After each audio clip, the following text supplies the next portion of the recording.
this ordinary photo and turn it into a winter wonderland. We're going to do this using a selection method, adjustment layers, and a custom brush. And hopefully at the end of it, we're going to have a great looking result. Let's jump right into it.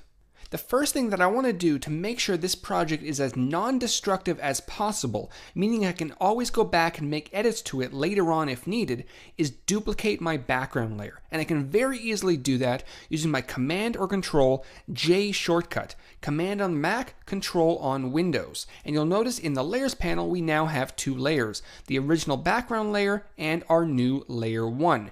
Now this layer, the Layer 1, is the layer we're going to make our first selection on, which will be a selection of all the greens in the image. Now there are a few ways to isolate certain colors in your images, but my favorite method is color range, and you can find color range under the select menu at the top of your workspace and just go down to color range. Now this is how color range works. You do have the option of selecting specific colors, but these rely on pure colors. So if I select greens, it's looking for pure greens in my photo, but the problem is most of the greens in the photo are off greens. They're kind of yellow, they're kind of blue, they have different colors in them. They're not pure. So these colors won't work. We need to select sampled colors, and we can do that just like by using the eyedropper tool. We can click on the green that we want selected, and you'll notice that it turns white. Everything in white will be a selection, and everything black will not be selected.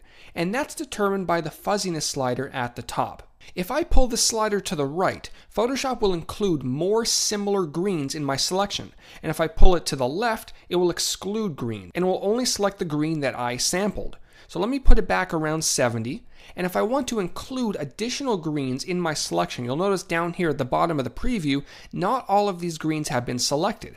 I can hold down my Shift key on the keyboard and I can click on the additional green colors. So you'll notice in the preview, more greens are now being selected. So I'm going to make sure that the greens in the roof are being selected, and then I can adjust my fuzziness just to get the result that I'm looking for.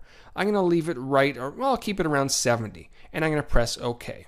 Now you're going to notice that the selection is crazy because it's basically selected all of those greens that we had chosen in the color range window. So how do we isolate these? Well, because we're using a separate layer, we can very easily go to the bottom of our layers panel and press the layer mask icon.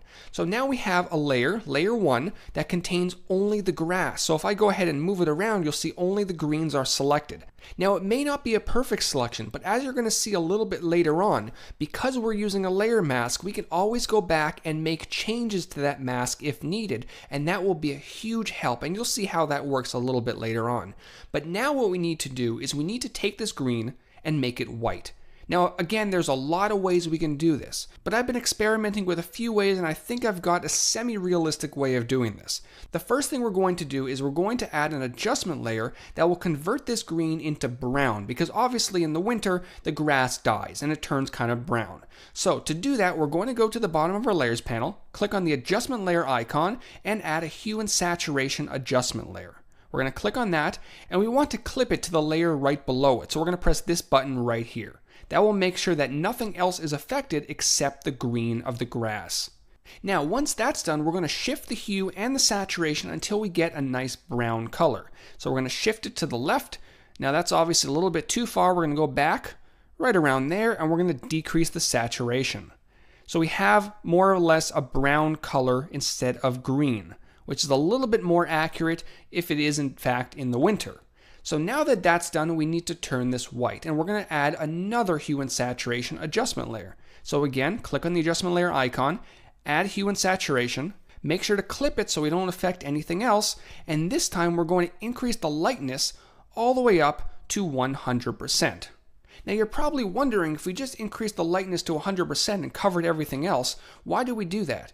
Well, if you do decide later on that you don't want everything covered in snow, you can easily modify the layer mask to allow some of that bottom color to come through. And realistically, it wouldn't be green, even though we have some green back here, but don't pay attention to that. If some of the snow lifted from the foreground, you probably wouldn't see green, you would see brown and dead grass. So the brown hue and saturation adjustment layer is there in case you need it. You may not need it, but you may need it later on. And if you're looking for a realistic look, chances are you won't find green under that snow.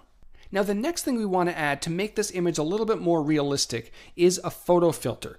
Right now the image is looking a little bit warm. We need to cool it down, and we can do that by using a photo filter adjustment layer. Now when you first add a photo filter adjustment layer, it's going to give you a warming filter. Now that's the opposite of what we actually want. So we can click on filter up at the top and choose a cooling filter. And if you need to, you can increase the density to cool it down even more. I'm going to leave it around 35%, right around there. And now that's a lot cooler than it was before. So now we have snow on the ground, which we're going to make look a little bit better a little bit later on, and we have a cooling filter to make the whole scene look a little bit colder. The last thing we're going to add is snow, and we're going to do that using a custom brush. So to start, we're going to create a new layer right down here at the bottom of our layers panel, and I'm going to move it right below the photo filter just so that the cooling filter can affect the falling snow as well. And then I'm going to make sure I'm using a white brush. I'm going to set white for my foreground color, and I'm going to grab my brush tool by pressing the letter B on my keyboard, and if I right click, I can bring up my brush picker. I want to make sure to start with a nice soft brush. Now once that's done, we need to edit our brush, and to do that we need to bring up our brush editor, and that can be found under the window menu, and then click on brush. And here's the brush editor over here on the side.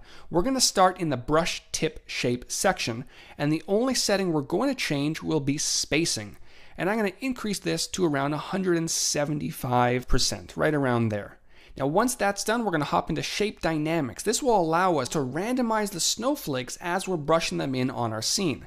I'm going to increase the size jitter. You'll notice that when the size jitter is at 0%, all the snowflakes are about the same size. But when I increase them, they become randomized. And I'm going to do the same thing for the roundness jitter. Instead of having them all perfectly round, it would be nice to have some of them oval shaped, just like that. And then we're going to go into scattering over here, and we're going to make sure to crank up scattering. We want the snowflakes all over the place.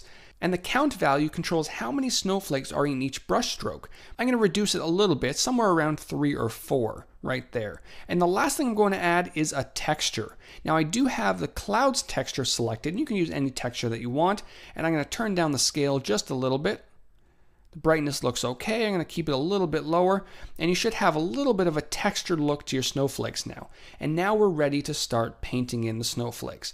Now we're going to be doing this in 3 steps. One for the background snowflakes, which are going to be nice and small. One for the middle, which are going to be a little bit bigger, and one for the foreground, which is going to be all up in our face. So for the background snowflakes, I'm going to decrease my brush size by pressing the left square bracket key, and I'm simply going to start brushing in snowflakes.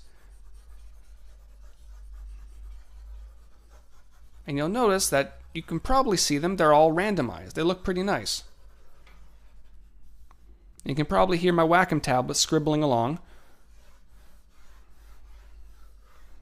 Let me go ahead and close the brush editor so you can see what's going on. We have a bunch of little snowflakes all in the background.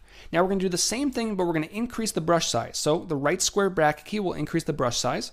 I'm going to make a new layer at the bottom of the layers panel, and I'm going to simply brush some bigger snowflakes. Not as many as I did before, but just a few in the foreground. And now one more time, one more new layer, and I'm going to make the brush even bigger. And I'm only going to put a few just right in the foreground, right up in my face. And if you want to, you can always go back to, let's say, the middle layer and turn down the opacity a little bit if they're too intense. Right around there. Perfect. So just to see where we're at, I'm going to go ahead and group all of these layers. And here's the before, and here's the after. Now, I am looking at the snow and it's not looking perfect. So what I'm going to do, because we're working non-destructively, because we made that selection on a new layer with a layer mask, I can easily click on the layer mask, go into Mask Edge, and then modify that layer mask if I need to. One cool feature is Shift Edge, especially in a situation like this. Basically, if I decrease Shift Edge, it's going to remove some of the snow, and if I increase it, it's going to add a whole lot of snow, so it's a lot more overpowering. Now, it's looking a little bit sharp, so what you can do, you can either use Smooth or Feather to increase the blurriness. So look what happens when I increase the feathering only 0.4 pixels, and I can fine-tune this as much as I want, but you'll notice that it's no longer sharp. It's nice and soft, just like snow should be. And again, you can go down and play with the Shift Edge. If you want to remove some snow, add some snow, you can really play with the blending to get the exact result that you're looking for. I'm going to leave it right around there, and I'm going to press OK. You can see just by editing that mask, a few small changes can make a huge difference, especially when it comes to the sharpness of that snow. We didn't want it too sharp, so we feathered it a little bit and it looks a lot better now. It looks a little bit more realistic, and you can even jump back in there and feather it even more if you want to.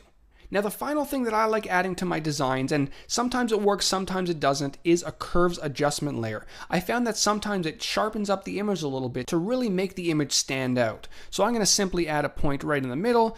I'm going to sharpen up the shadows a little bit, maybe increase the highlights, play around with the midtone. And I can always turn the curves adjustment on and off just to see if that works for me. It kind of works, it kind of doesn't work. Maybe I'll decrease the opacity a little bit so it's not as sharp. But that's pretty much it. Again, here's the before and here's the after. Not a bad job for a few simple selections and a few adjustment layers. And I'm sure if you guys really take the time to modify that mask, you can get some amazing results. Let me know what you guys think in the comments below. Please press that like button, leave a comment and tell me what you'd like to see in a future Photoshop tutorial. Make sure to subscribe and make sure to check me out at iceflowstudios.com. Take care.